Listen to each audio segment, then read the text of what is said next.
नमस्कार। SIR special intensive revision Bharat सरकार के द्वारा जो वर्तमान हमारी वोटर लिस्ट है उसको संशोधित किया जा रहा है। उसमें एक परिगणना प्रपत्र हमें भरना होता है और यह प्रपत्र BLO के द्वारा सभी घरों में अपना जो BLO है उनसे हम ये प्राप्त कर सकते हैं। हालांकि वो घर घर जाकर ये प्रपत्र हैं वो उपलब्ध करवा भी रहे हैं, लेकिन इस फार्म को भरने में कुछ सावधानियों की आवश्यकता है। और उन सावधानियों की अगर हम बात करें तो निश्चित रूप से फार्म भरते समय हमसे गलती नहीं होगी। जैसे ये प्रपत्र है, इस प्रपत्र की अगर मैं बात करूं तो ये प्रपत्र कुछ इस प्रकार का है।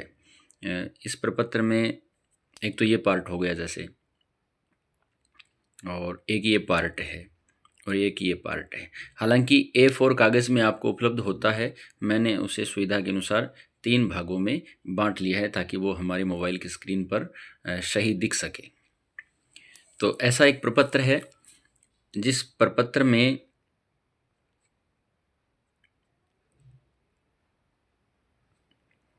ये जो पार्ट है यहाँ पर एक QR कोड पहले से ही प्रिंट है और यह जो कॉलम है इसमें 2025 की वोटर लिस्ट में जो हमारा फ़ोटो है, निर्वाचक का जो फ़ोटो है वो यहाँ पर चस्पा है।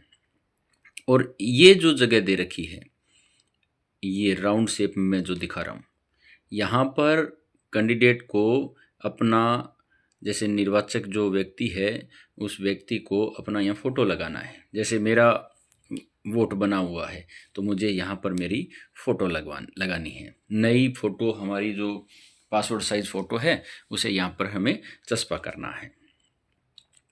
फिर अगर हम बात करें तो ये निर्वाचक का यहाँ हमें नाम लिखना है।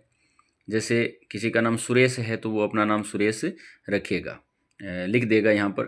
और ये आगे जो इपिक नंबर दे रखा है, इपिक नंबर जैसे अपने आधार कार्ड में आधार नंबर होते हैं ना, उसी प्रकार जो हमारा पहचान पत्र है भारत निर्वाचन आयोग द्वारा जारी किया गया, जिसमें निर्वाचक का नाम दिया होता है, जैसे सुरेश नाम जिसका दिया किसी का है, तो उसकी फ़ोटो के ठीक ऊपर उस वोट वाला जो अपना कार्ड है उस कार्ड में अपनी जो फ़ोटो लगी हुई है उस कार्ड फ़ोटो के ठीक ऊपर जो नंबर लिखे हुए हैं वो नंबर यहाँ पर लिखने हैं और लिखे होंगे और यहाँ उसका एड्रेस होगा। ये तीनों चीज़ें हैं वो लिखी हुई मिलेंगी। ये निर्वाचक का नाम, इपिक नंबर और एड्रेस, ये उसको पहले से ही यहाँ पर फिल मिलेगा। हमें क्या करना है, हमें एक तो ये हमने पहले भी चर्चा की, ये राउंड शेप में जो दे रखा ना, यहाँ पर हमें एक अपना फ़ोटो लगाना है, ठीक है। और अगर हम बात करें तो क्रम संख्या यहाँ पर लिखी होगी, भाग संख्या, जिस भाग संख्या में अपना नाम दर्ज है वोटर लिस्ट में वो भाग संख्या और अपने गांव का नाम वहाँ पर दर्ज होगा।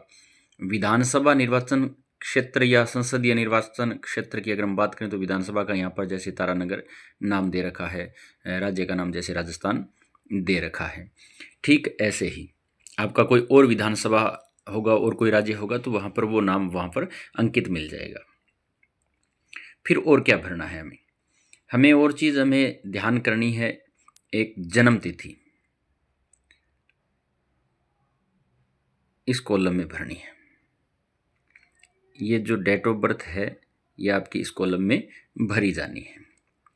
डेट ऑफ बर्थ में पहले दिनांक लिखेंगे, फिर MM लिखना या मंथ लिखेंगे, फिर हमें सन लिखना है, जो हमारा एक साधारण सा तरीका है तारीख लिखने का, वही तारीख का तरीका यहाँ पर बताया गया है। और हमें क्या देना है, और हमें आधार संख्या लिखनी है। वैकल्पिक है लेकिन अगर हमारे पास उपलब्ध है तो हमें लिख देना चाहिए ताकि दोबारा कोई समस्या ना आए, क्योंकि आधार संख्या यहाँ लिख कर देने में हमें कोई आपत्ति नहीं होनी चाहिए। हाँ, किसी के पास उपलब्ध नहीं हो, उस प्रेजेंट टाइम उपलब्ध नहीं है तो कोई आवश्यक नहीं है, वैकल्पिक दे रखा है। यहाँ आप अपना मोबाइल नंबर लिखेंगे, यहाँ पिता का नाम या अभिभावक का नाम, ठीक है। यहाँ अगर हम पिता का नाम लिखते हैं, जैसे हमने बात की थी सुरेश की, कि कैंडिडेट का यहाँ नाम क्या लिखा हुआ है, सुरेश लिखा हुआ है। यहाँ मान लो सुरेश लिखा हुआ है,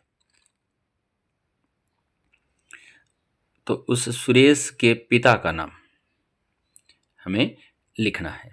सुरेश के पिता का नाम हमने जैसे यहाँ पर लिख दिया, और पिता के जो वोटर कार्ड हैं, उस पिता के वोटर कार्ड के ऊपर जो उनका इपिक नंबर लिखा हुआ है, उस इपिक नंबर को हम यहाँ पर अगले कॉलम में दर्ज कर देंगे। यहाँ निर्वाचक जिस व्यक्ति का, जैसे सुरेश का हम कार्ड फॉर्म भर रहे थे, तो सुरेश की माता का नाम आएगा, और उसके बाद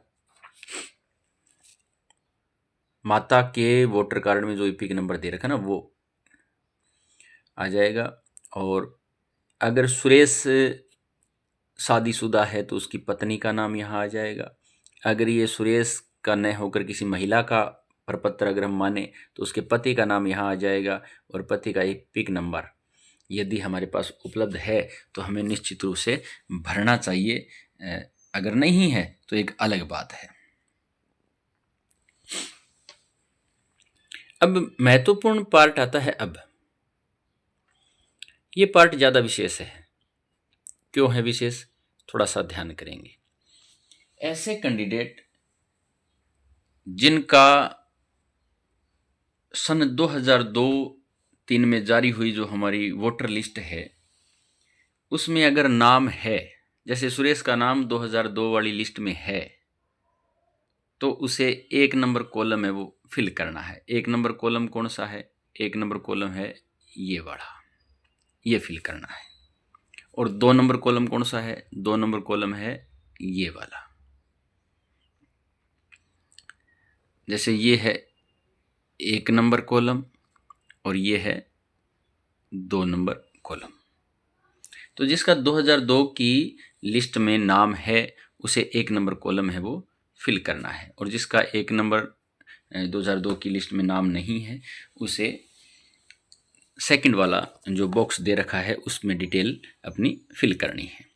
यहाँ क्या क्या चीज़ें भरनी है, यहाँ भरना है, जैसे सुरेश का हम फॉर्म भर रहे थे तो यहाँ पर लिखेगा सुरेश अपना नाम, और सुरेश लिखेगा अपने वोटर कार्ड के नंबर। फिर लिखेगा रिश्तेदार का नाम, जैसे पिता का नाम, माता का नाम। जैसे सुरेश अपने पिता का नाम यहाँ लिखता है, तो फिर लिखता है कि रिश्ता क्या है, तो पिता है, तो यहाँ रिश्ता आ जाएगा पिता है, ये लिख दिया।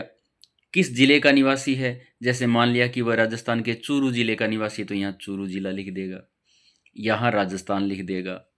और यहाँ विधानसभा क्षेत्र जैसे तारानगर है तो तारानगर लिख देगा, जो भी विधानसभा क्षेत्र होगा वो लिख देगा। फिर नीचे वाले जो कॉलम दे रखे हैं उनमें क्या लिखेगा,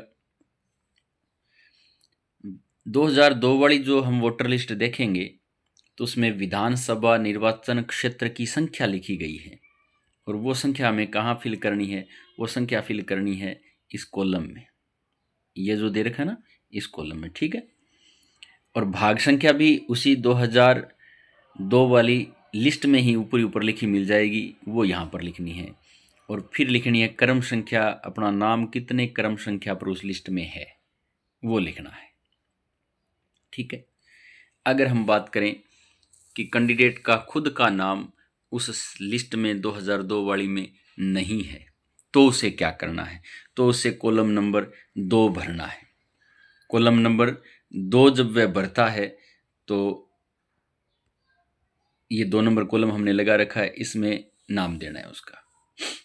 ऊपर ऊपर लिखा है उस रिश्तेदार का विवरण देना है जिसकी डिटेल हमें इसमें फिल करनी है। जैसे खुद का नाम नहीं है तो पिता का नाम होगा 2002 वाली लिस्ट में, तो यहाँ पर वो पिता का नाम लिखेगा, पिता का वोटर आईडी कार्ड नंबर लिखेगा, और फिर क्या लिखेगा, वहाँ पर रिश्तेदार का नाम लिखेगा।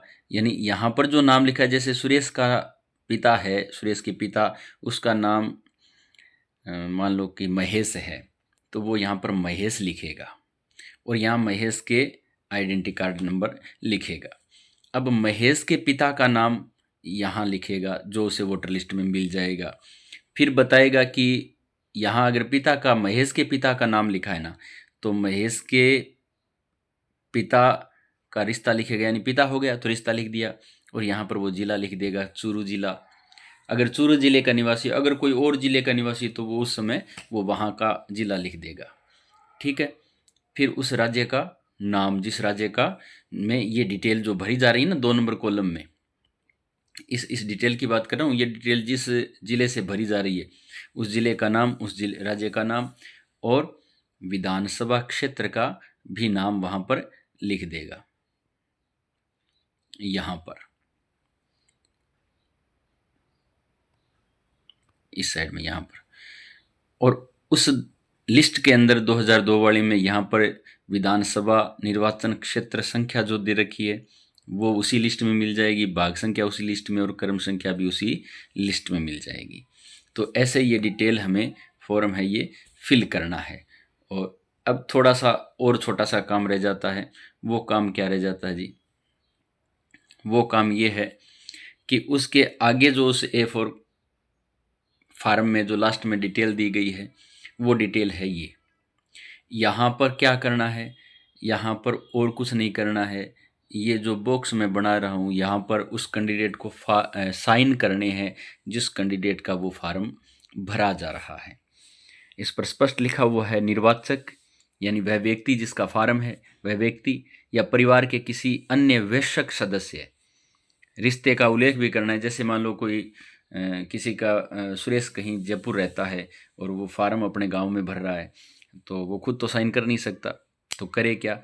उसके पिता अगर गांव में है तो पिता साइन कर सकते हैं और नीचे लिख सकते हैं कि मैं सुरेश का पिता हूँ। और अगर अंगूठा लगाने वाला है व्यक्ति कोई, तो इस बॉक्स में बाएं हाथ के अंगूठे का निशान लगाना है और तारीख लगानी है। ठीक है जी। और नीचे जो ये BLO नाम लिखा हुआ है, ये BLO, यहाँ पर BLO साहब के हस्ताक्षर हो जाएंगे और ये फार्म हमारा कंप्लीट हो जाएगा। तो निश्चित रूप से आपको जानकारी अच्छी लगी होगी। धन्यवाद।